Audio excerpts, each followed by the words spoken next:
step mo yun siya. Tungan. Itong tungan yun eh. Yan sa mga nights.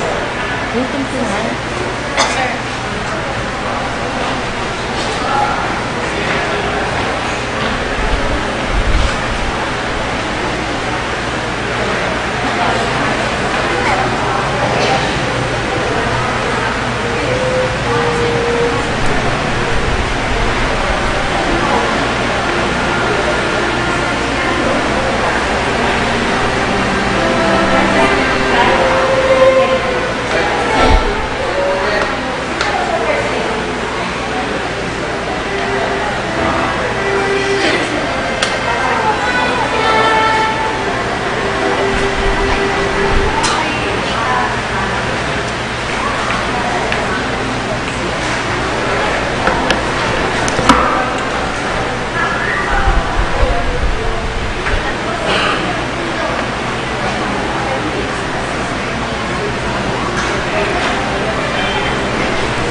Sister, ito yung announcement. May announcement. Pagkatapos, ako kanina, commentator ko kanina, sinabihan ko yung mga reader na huwag nang babasahin yung unang pagbasa, ang dalawang pagbasa, binabasa kanila. Tapos yung sa Hallelujah, hindi na kailangan basahin. Kasi kinakanta yung Hallelujah, yung verse before the gospel. Binabasa nila, kaya sinabihan ko yung mga reader na huwag nang basahin. Tsaka yung sa... Ano sila nag-practice? Ito magbabasahin lahat. Hindi, ito lang. For today. 28. Oo, ito lang. Ito for December 31 na ito eh.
Silang pinaano ko na.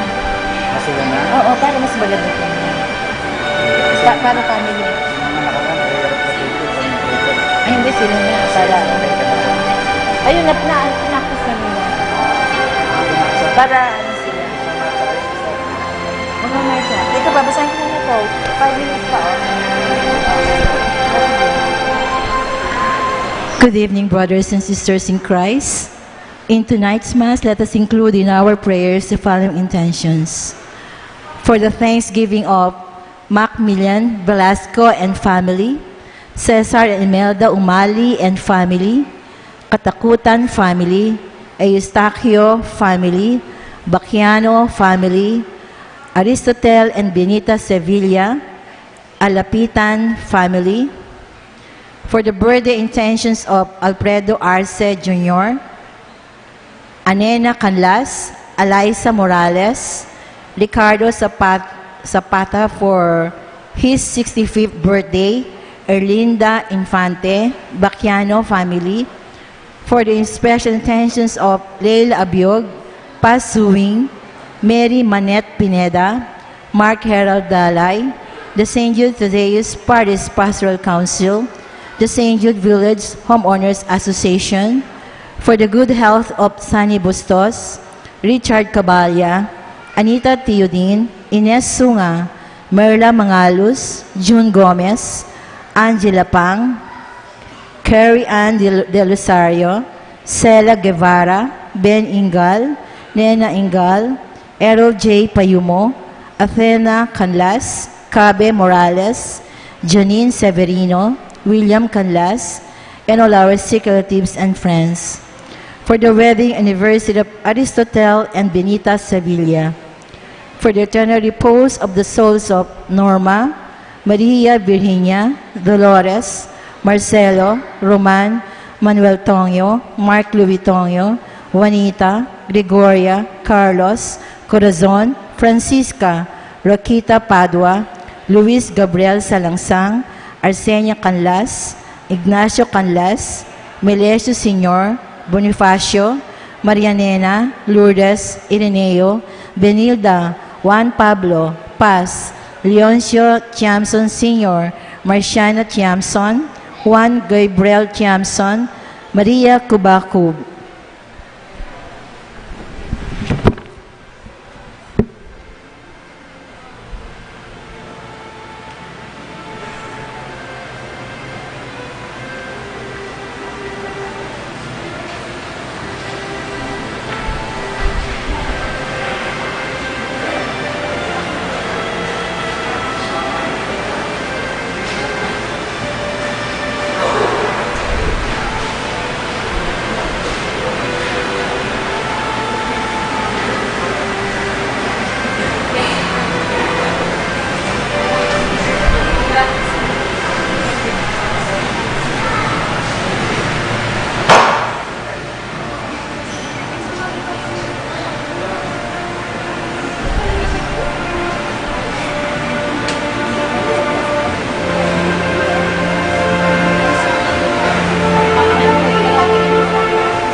In the name of the Father, and of the Son, and of the Holy Spirit. Amen. The grace of our Lord Jesus Christ, and the love of God, and the communion of the Holy Spirit be with you all. And with your spirit. My dear brothers and sisters in Christ, today we are celebrating the Holy Family of Jesus, Mary, and Joseph.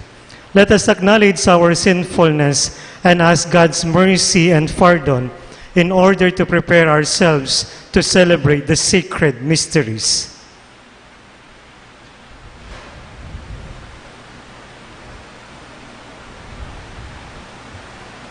I confess to Almighty God and to you, my brothers and sisters, that I have greatly sinned in my thoughts and in my words, in what I have done and in what I have failed to do, through my most grievous fault.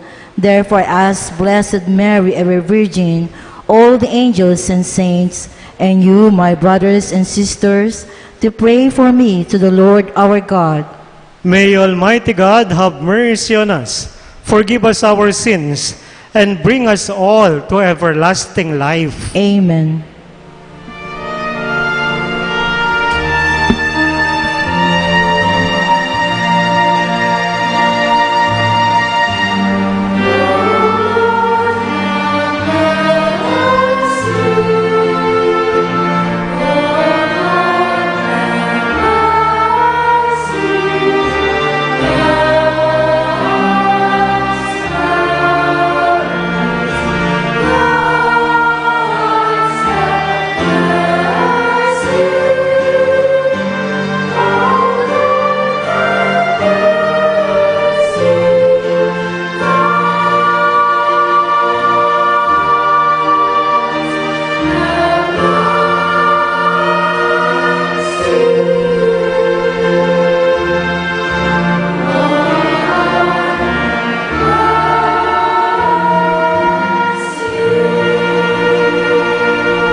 Let us pray.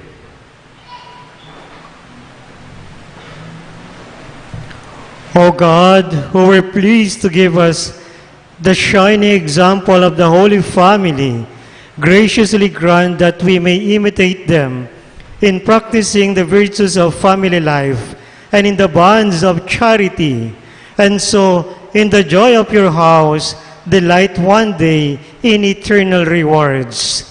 Through our Lord Jesus Christ, our Son, who lives and reigns with you, in the unity of the Holy Spirit, one God, forever and ever. Amen.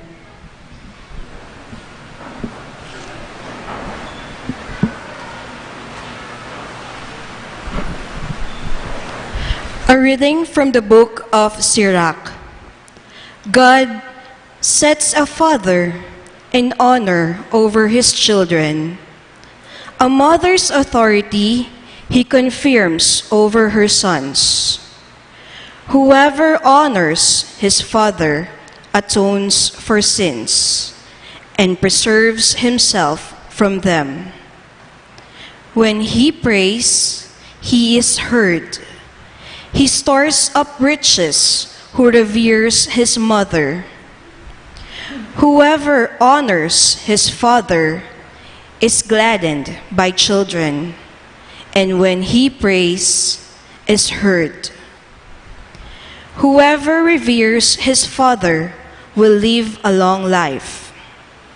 He who obeys his father brings comfort to his mother.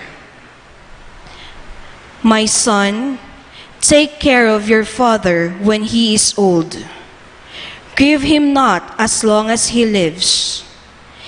Even if his mind fail, be considerate of him. Revile him not all the days of his life. Kindness to a father will not be forgotten, firmly planted against the debt of your sins. A house raised in justice to you. The word of the Lord. Thanks be to God. For our responsorial psalm, let our response be, Blessed are those who fear the Lord and walk in his ways. Blessed are those who fear the Lord and walk in his ways. Blessed is everyone who fears the Lord, who walks in his ways. For you shall eat the fruit of your handiwork. Blessed shall you be and favored. Blessed are those who fear the Lord and walk in his ways. Your wife shall be like a fruitful vine in the recesses of your home, your children like olive plants around your table. Blessed are those who fear the Lord and walk in his ways. Behold, thus is the man blessed who fears the Lord. The Lord bless you from Zion. May you see the prosperity of Jerusalem all the days of your life. Blessed are those who fear the Lord.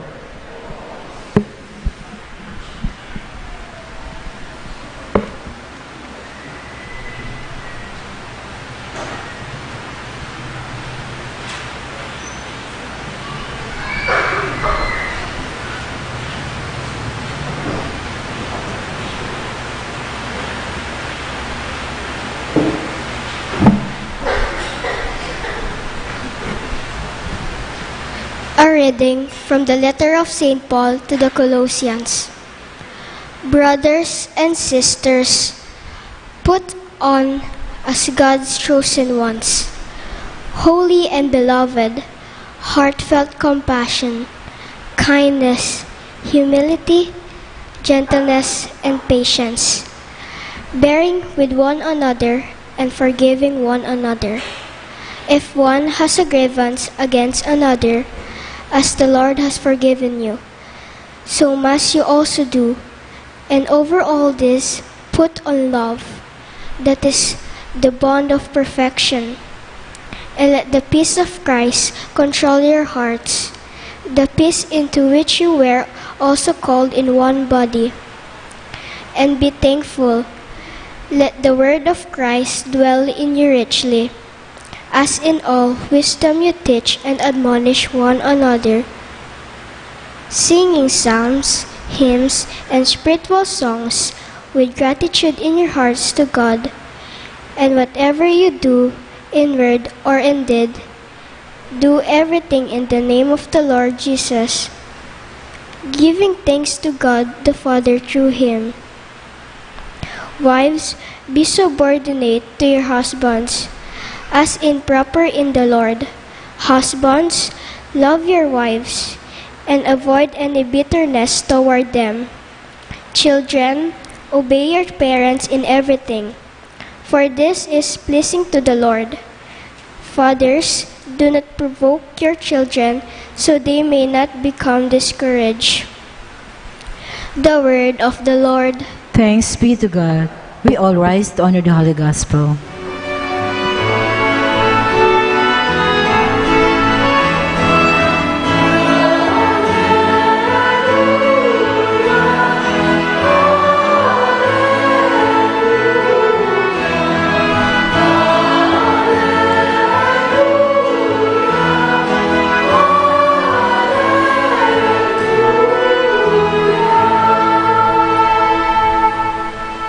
All together, Alleluia, Alleluia. Let the peace of Christ control your hearts. Let the word of Christ dwell in you richly. Alleluia, Alleluia.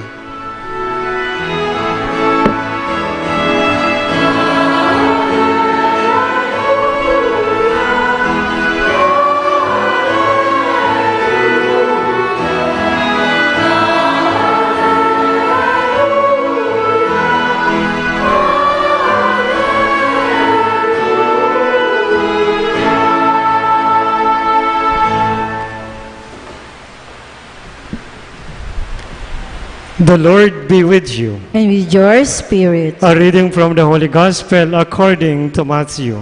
Glory to you, O Lord. When the Magi had departed, behold, the angel of the Lord appeared to Joseph in a dream and said, Rise, take the child and his mother, flee to Egypt, and stay there until I tell you. Herod is going to search for the child to destroy him. Joseph rose and took the child and his mother by night and departed for Egypt. He stayed there until the death of Herod, that what the Lord had said through the prophet might be fulfilled. Out of Egypt I called my son. When Herod had died, behold, the angel of the Lord appeared in a dream to Joseph in Egypt and said, Rise, take the child and his mother, and go to the land of Israel, for those who sought the child's life are dead. He rose, took the child and his mother, and went to the land of Israel. But when he heard that Archelaus was ruling over Judea in place of his father Herod, he was afraid to go back there. And because he had been warned in a dream, he departed for the region of Galilee. He went and dwelt in a town called Nazareth, so that what had been spoken through the prophets might be fulfilled. He shall be called a Nazarene. The Gospel of the Lord. Praise to you, Lord Jesus Christ.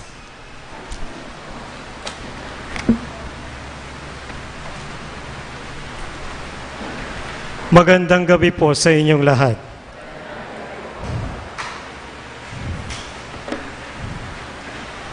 Ang isang pamilya daw po ay mararamdaman mo kung papaano yung relasyon nila kapag kayang magpakatotoo ng mga miyembro nito sa bawat isa. Yung po bang walang kaplastikan, walang pretension, o walang pagpapanggap. Kaya nga sinasabi paminsan-minsan, family is where you are at home. Yung kaya mong sabi nila, you can be free as you can. Kasi alam mong walang mag-uusga sa'yo, kilala ka nila, at sabi daping kayong Kapampangan, eda ka pagtisti. Eda ka husgahan, ketang kekang panlabas aanyo. Ang pamilya ay isang relasyon na mula mismo sa Diyos. Ang Diyos ang pumili kung sino-sino ang magiging miyembro ng inyong pamilya. Palagay ko naman po, wala pa sa atin dito ang pumili kung sinong magiging nanay, ang magiging tatay, o magiging anak nila.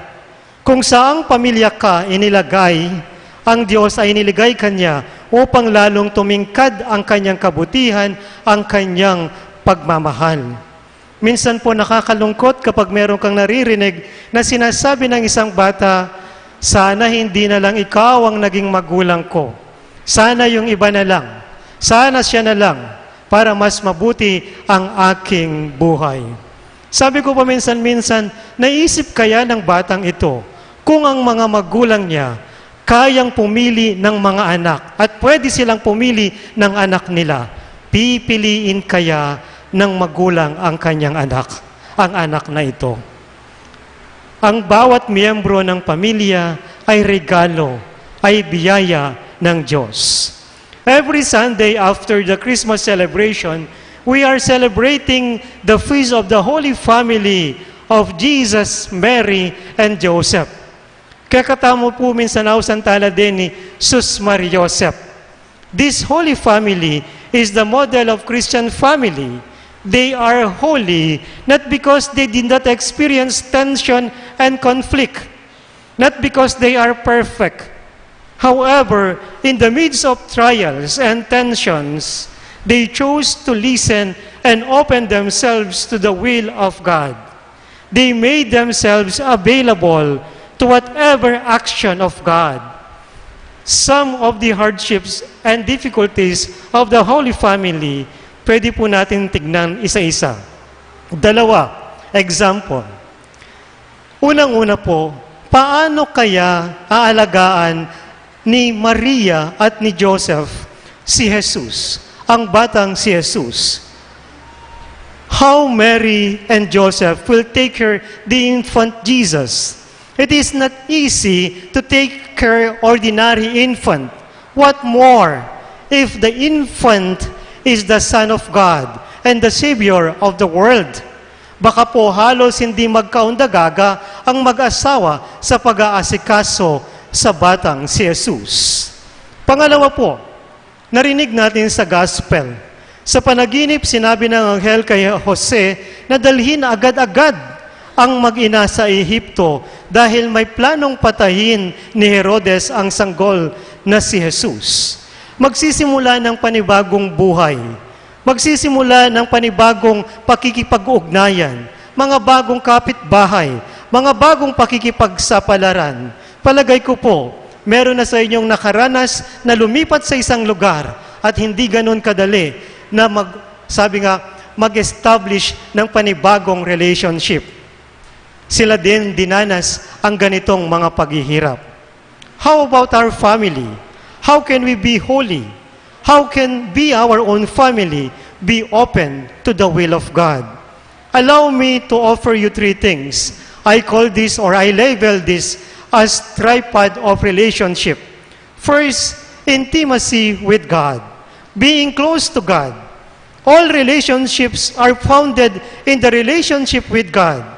You cannot be close or have a good relationship to anyone without first having relationship with God. We can love because we have loved first. The love that we experience from God is the same love that we will let others to experience through us.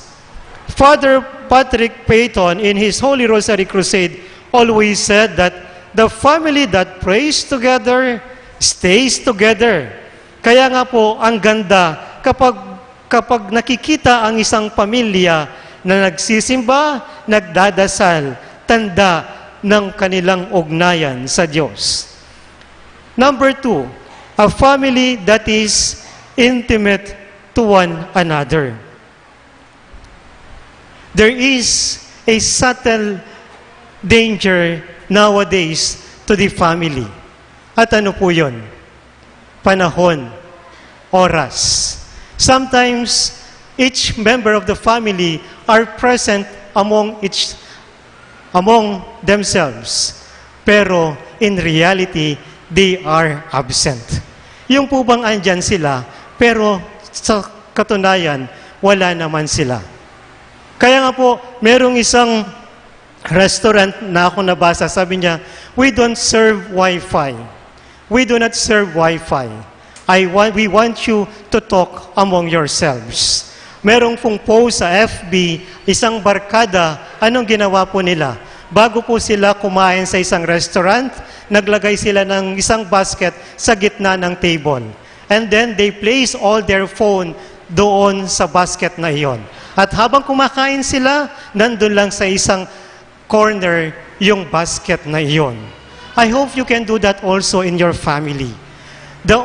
Sometimes, the least na pwede nating ibigay minsan sa pamilya natin, sabi po nila, is our presence and our time. We can strengthen relationship with our family if we have time and we have attention to each other. Pero ngayong panahon pong ito, it is the cheapest thing in the world, but it is the most difficult thing to find. Sabi po, the family is the school of love. The parents plays a very important role so that children will learn how to love. Kung mapagmahal ang mga magulang, sigurado ko po, ang mga anak ay lalaking mapagmahal. Kung ang respeto ng mag-asawa ay nararamdaman at nakikita ng mga anak, sigurado ko po, magiging magalang ang mga anak nila. Minsan, hindi kailangan magsalita.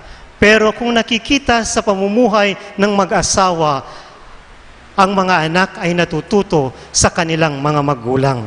Sabi nga po, how can we expect the children to be respectful kung ang mag-asawa, almusal pa lang, sermon at sigawan na sa isa't isa? How can you expect children to be prayerful kung yung magulang wala man lang oras para sa isang oras na misa? Third, relationship with other people. The fruit of a good relationship with God and in the family is our kind and friendly relationship with our neighbor.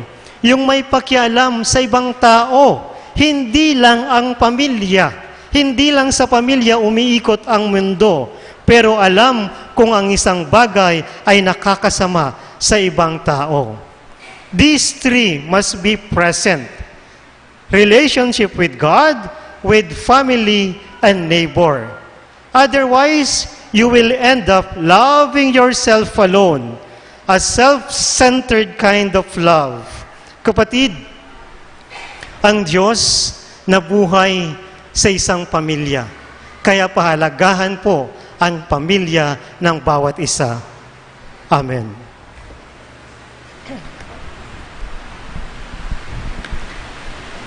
Please all rise as we profess our faith. I believe in one God, the Father Almighty, maker of heaven and earth, of all things visible and invisible. I believe in one Lord Jesus Christ, the only begotten Son of God, born of the Father before all ages, God from God, light from light, true God from true God, begotten that made consubstantial with the Father.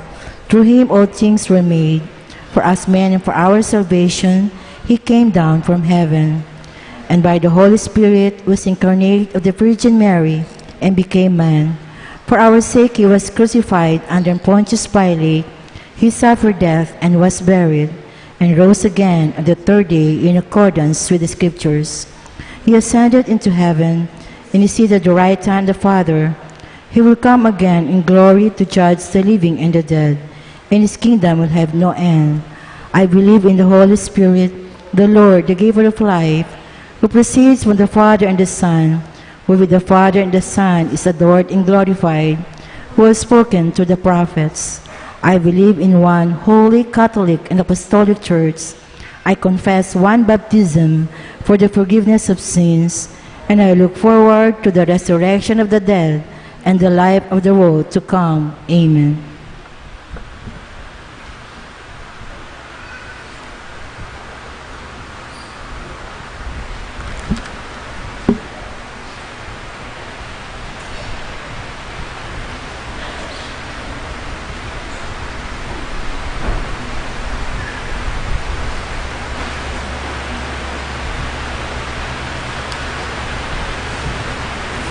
Let us pray to our Heavenly Father, who sent His Son to become a member of the human family.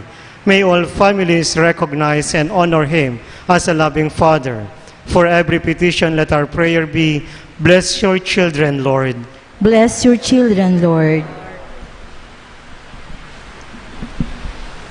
Loving Father, bless Pope Francis, our bishops, priests, deacons, religious men and women, and lay workers.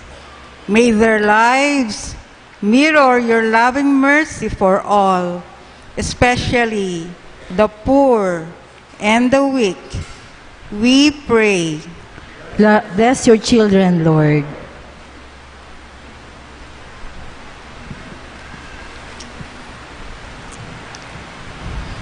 Loving Father, bless our government officials. May they lead by good example, promote peace and prosperity among the people, and support families beset by calamity, injustice, and poverty. We pray. Bless your children, Lord.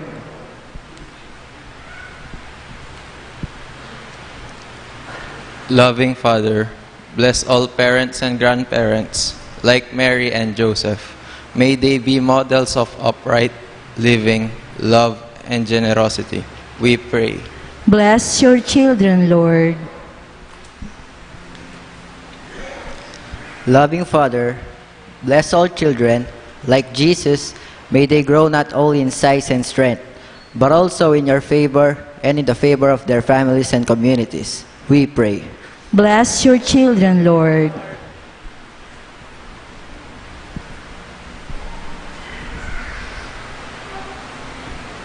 Loving Father, bless the families that are severely tried by separation and by problems related to drugs and sexual abuse.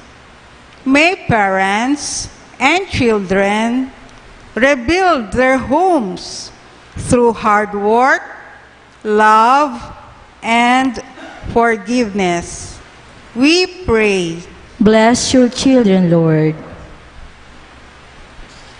Let us pray for the thanksgiving of Macmillan Velasco and family, Cesar and Imelda Umali and family, Katakutan family, Eustaquio family, Bacchiano family, Aristotel and Benita Sevilla, Alapitan family. For the birthday intentions of Alfredo Arce Jr., Anena Canlas, Alisa Morales, Ricardo Zapata, Erlinda A. Infante, Bacchiano family, Zobert Manuel, and Cesar Umali. For the special intentions of Leila Abiyog, Paz Suing, Mary Manette Pineda, Mark Harold Dalay, the St. Jude Thaddeus Parish Pastoral Council, the St. Jude Village Homeowners Association. For the good health of Sunny Bustos, Richard Cabalya, Anita Teodin, Inez Sunga, Merla Mangalus, June Gomez, Angela Pang, Carian del Rosario, Sela Guevara, Ben Ingal, Nena Ingal, Errol J. Parumo, Athena Canlas, Cabe Morales, Janine Severino, William Canlas, and all our sick relative and friends.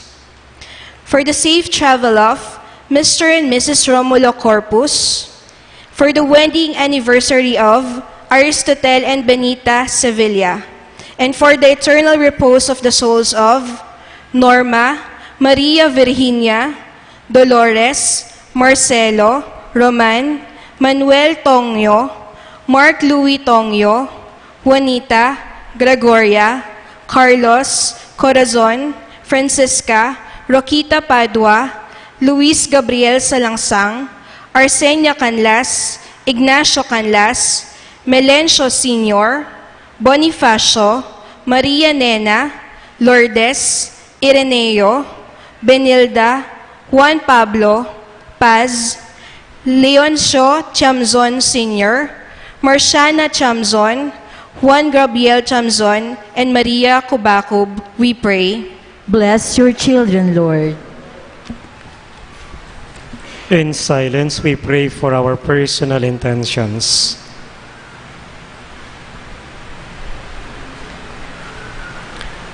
Father in heaven, you have honored our human family by sending your Son to live as one of us.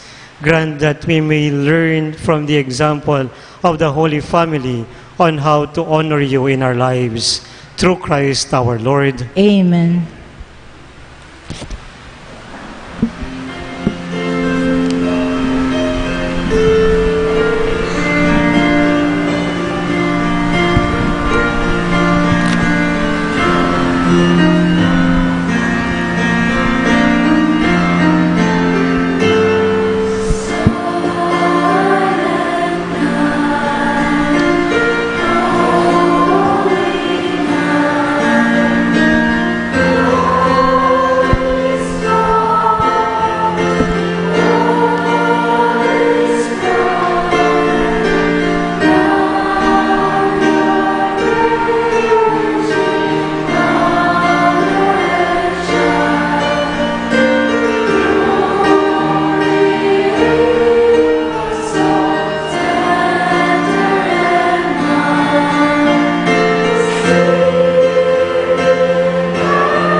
Blessed are you, Lord, God of all creation, for through your goodness we have received the wine we offer you, fruit of the vine and work of human hands. It will become for us our spiritual food.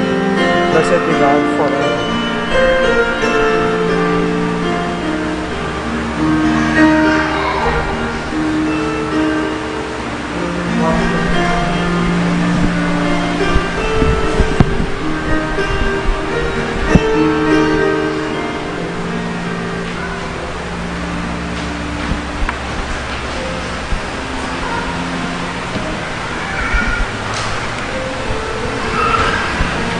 Pray, brothers and sisters, that my sacrifice and yours may be acceptable to God, the Almighty Father. May the Lord accept the sacrifice at your hands for the praise and glory of his name, for our good and the good of all his holy church.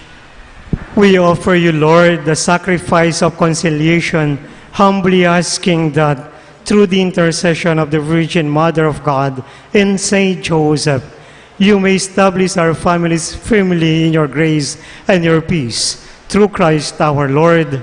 Amen. The Lord be with you. And with your spirit. Lift up your hearts. We lift them up to the Lord. Let us give thanks to the Lord our God. It is right and just. It is truly right and just, our duty and our salvation, always and everywhere to give you thanks, Lord, Holy Father, Almighty and eternal God, through Christ our Lord. For through him, the holy exchange that restores our life has shone forth today in splendor, when our frailty is assumed by your word. Not only does human mortality receive an ending honor, but by this wondrous union, we too are made eternal. And so, in company with the choirs of angels, we praise you, and with joy we proclaim.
You are indeed holy, O Lord, the fount of all holiness. Make holy, therefore, these gifts, we pray, by sending down your Spirit upon them like the dewfall, so that they may become for us the body and blood of our Lord Jesus Christ.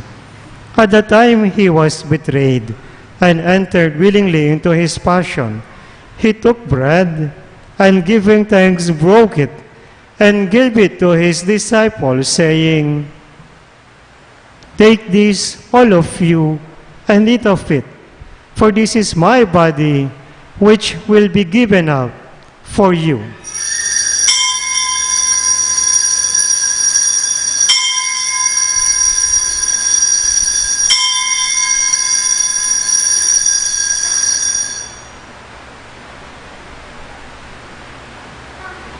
In a similar way, when supper was ended, he took the chalice, and once more giving thanks, he gave it to his disciples, saying,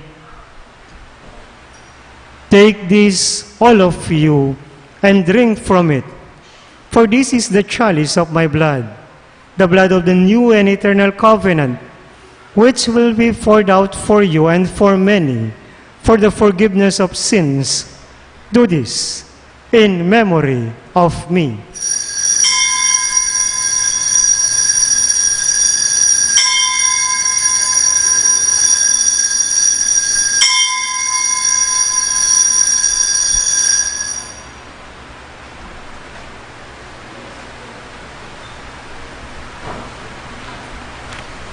The mystery of faith.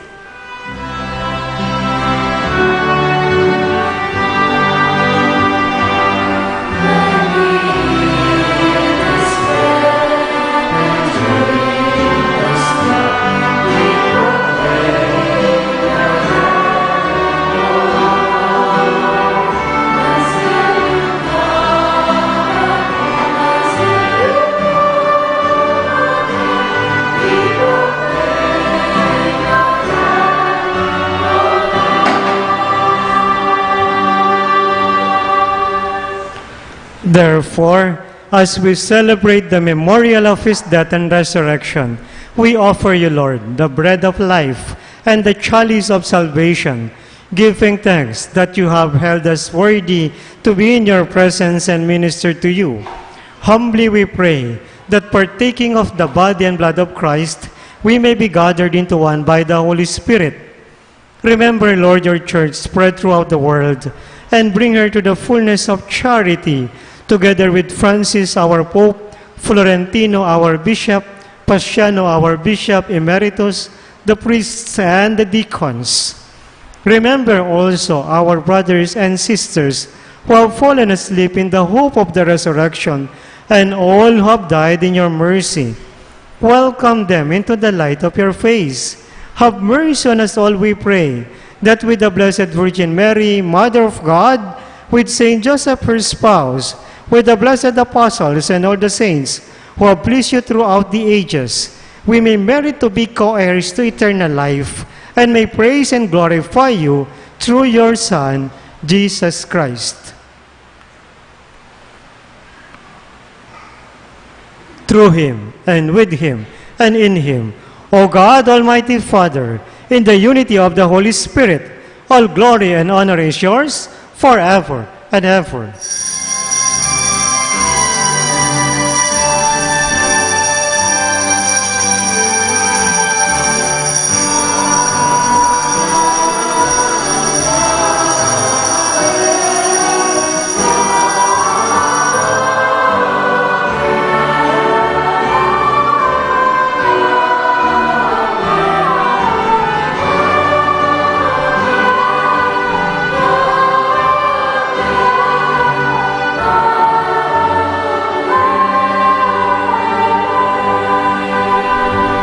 As one family of God, we dare to call to our Father in heaven.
Deliver us, Lord, we pray, from every evil. Graciously grant peace in our days, that by the help of your mercy we may be always free from sin and safe from all distress, as we wait the blessed hope, the coming of our Savior, Jesus Christ. For the kingdom, the power, and the glory are yours, now and forever.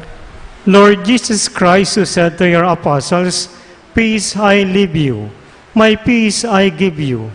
Look not on our sins, but on the faith of your church, and graciously grant her peace and unity in accordance with your will, who live and reign forever and ever." Amen. The peace of the Lord be with you always. And with your spirit. We offer each other the sign of peace. Peace be with you all. Thank you, Brad.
Behold the Lamb of God. Behold him who takes away the sins of the world. Blessed are those called to the supper of the Lamb. Lord, I am not worthy that you should enter under my roof, but only say the word, and my soul shall be healed. May the body and blood of Christ keep us safe for eternal life.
Let us pray.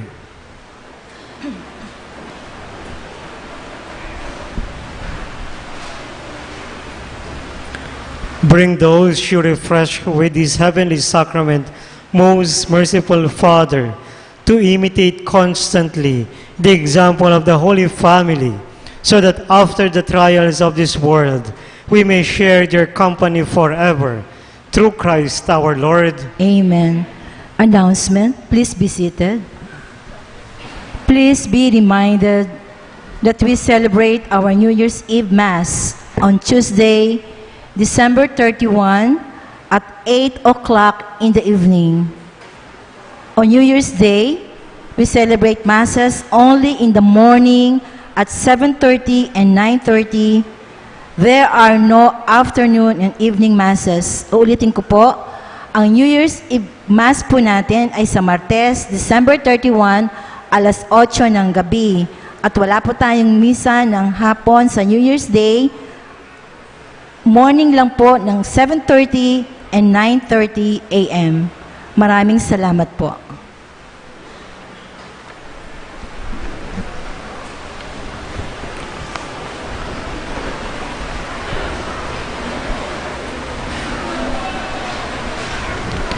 The Lord be with you.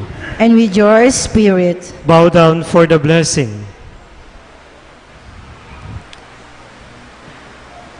Keep your family, we pray, O Lord, in your constant care, so that under your protection, they may be free from all troubles and be good works, show dedication, and by good works, show dedication to your name. Through Christ our Lord. Amen. And may the Almighty God bless you and your family, the Father, the Son, and the Holy Spirit. Amen. We have celebrated the Holy Eucharist.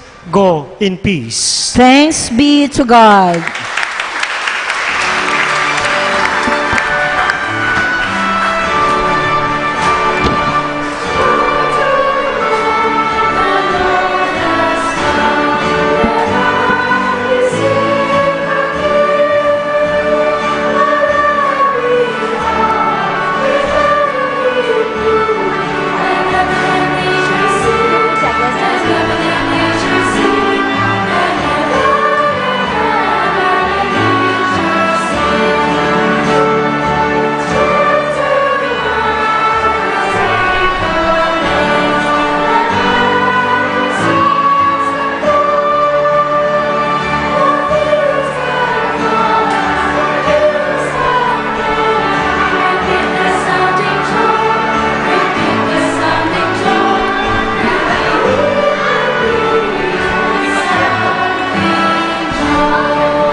Happy